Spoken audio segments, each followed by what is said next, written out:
Minecraft 1.21, the Tricky Trials update has officially released, and that means that I am here to tell you about the latest changes and updates for everyone's favorite resource pack picker, known as Vanilla Tweaks. And if you happen to be unfamiliar with Vanilla Tweaks, it makes subtle changes to the game, like turning bottles of enchantment into actual splash potions, because you know, that's kind of how they work. You can make bedrock more bearable to look at. You can make the shapes of all the dyes unique from one another. And of course, this dark GUI that I have is an option that you can select if you want it. So Vanilla Tweaks is a website that you can interact with, and we'll start this video off with a quick tutorial. At the top of the resource pack picker, you can select which version of Minecraft you would like to select your tweaks for. These tweaks are all split into different categories. When you open one up, you can then start to make a selection from the different packs. When hovering over a pack, you'll see a preview of what it does on the side. If you wanted to select everything inside of a single category, then you got the pickle button here. And any conflicts between packs will be highlighted by colors, and when you hover over them, it tells you what it's incompatible with. You can also change the order in which the packs appear on the side here to prioritize one over another. And then the download button is directly below this list. And if you don't know how to install a resource pack after you've downloaded it, you can click this button. It's a nifty tutorial that will run you through all the steps to get your resource pack into the game. So let's get into it, starting with copper blocks. Of course, we've had a lot of new variants of copper added with this update. And this means that the visual waxed copper items pack has been updated. So all the new variations of copper blocks when in the inventory have this awesome honey edge to it. Of course, when you place it in the world, that doesn't exist. This is purely to let you know that they're waxed when in your inventory. And so if we search for copper blocks, you can see all of the regular ones here and all of the waxed ones having the honey outline. And you probably spotted it just a second ago, but all of these new doors and trapdoors have been added to the 3D doors and trapdoors resource pack.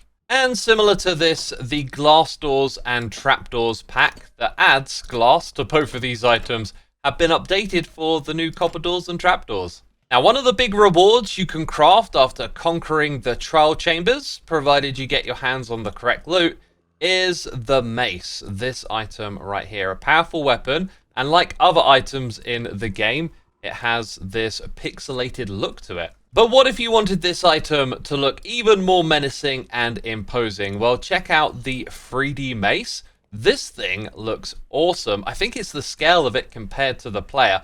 It's really imposing, and when you're holding it in your hand, it takes up a fair bit of the screen too. Also, down here in the inventory, this is actually like a 3D render. It looks quite similar to the normal Mace, but that is 3D in this spot too. Now, I like the Mace texture. I think the consistency with other weapons is a good idea, but I gotta say, a 3D Mace makes it even more novel.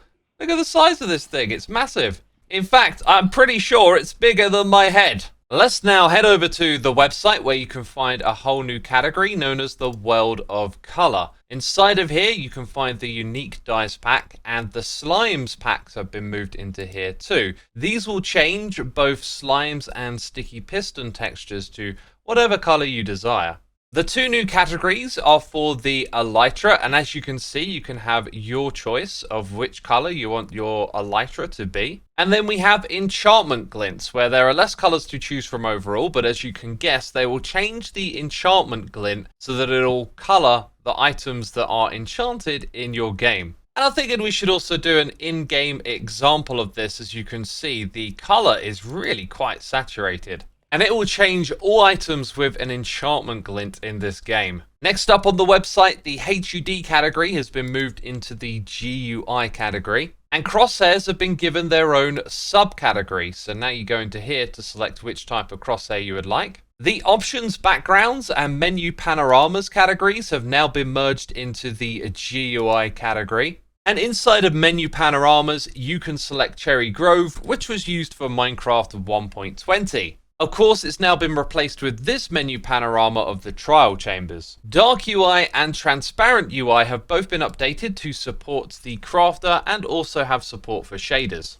And you may have noticed there are two new categories. First of all, we have hunger bars, where you can change your hunger haunches to different types of food from the game, And I gotta say, these look really, really cute. And the amount of choices is just crazy. It's basically every type of food in the game. The other new category is hearts. If ever you get tired of having a red heart, you can change this to whatever color you like. And with it being Pride Month, the timing of adding a LGBTQ plus category seems just about right. As you can see, many different flags have been turned into the hearts, so you can pick the one that best represents you.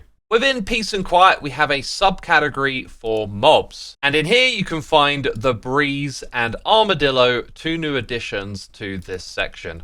But what about the new Bogged mob? You might be wondering. As it is a variation of the skeleton, it's included in the Quieter Skeletons pack. And in the fun category, there is a new addition which goes completely over my head. It is the Soy Jack Vault. And this is clearly some sort of meme that I know absolutely nothing about. But when you get closer to it, the mouth opens up. I'm sure some of you are having a giggle at my ignorance right now. Let's go ahead and use a key on it and see if anything is different. No, the mouth just closes.